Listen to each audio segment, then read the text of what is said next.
Have you ever just been doing really well in life? You're not soaring above the sky and doing better than everybody else, but you're not on the bottom and you're just average, you know? You're riding the line, staying in between the lines, being along with everybody else. But then another person comes in and makes you look like a piece of garbage.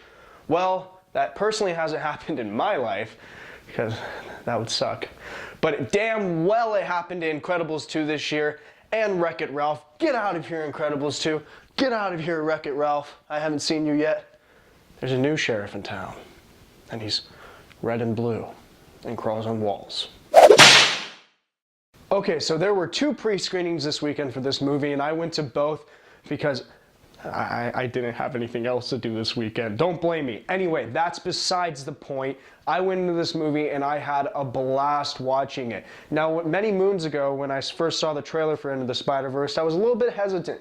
I wasn't against the movie, and I wasn't completely for the movie either. You know, because Spider-Man movies in the past involving way too many characters, let's just say they don't have a good track record. Anyway, walking into this movie, I went in with an open mind. And within the first 10 minutes, I was locked in and I was excited to begin the journey with all these characters, and you guys will be too. Alright, so let's get the first positive thing out of the way, which everyone is talking about. Every single time I left a screening, everyone talked about, oh, the animation, the animation. Yes, the animation is absolutely amazing. It seems like you're in the middle of a comic book. That's what the directors intended to do, and they did a great job at doing it, and it looked spectacular. Now, this movie has a 100% Rotten Tomatoes, and that's just not because it offers up really good animation. It's because the movie gives a story that the audience can get involved with. First off, it has great kick-ass action, and then it has great into the field moments that will get you sad.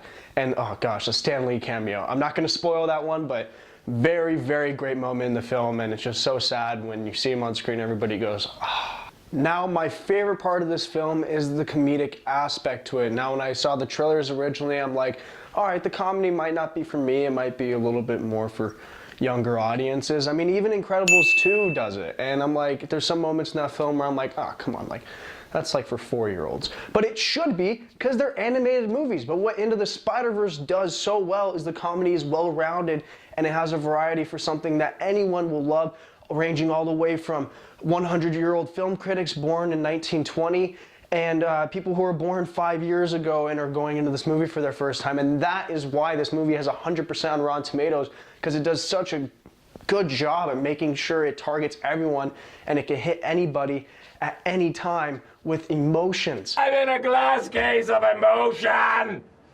And that is why it has 100%. Now, one of the best comedic elements of this film is when all the I guess you can say the Spider Gang is together and their chemistry just flows off one another, and the voice actors do such a good job at making the comedy between the characters work. And you would think that that would be the most convoluted and confusing parts of the film, but they're really the best funny moments of the film. And that is why you'll have a great time in Into the Spider-Verse. I loved it, you will love it, and that is my review. Give this movie your money and have an amazing holiday break.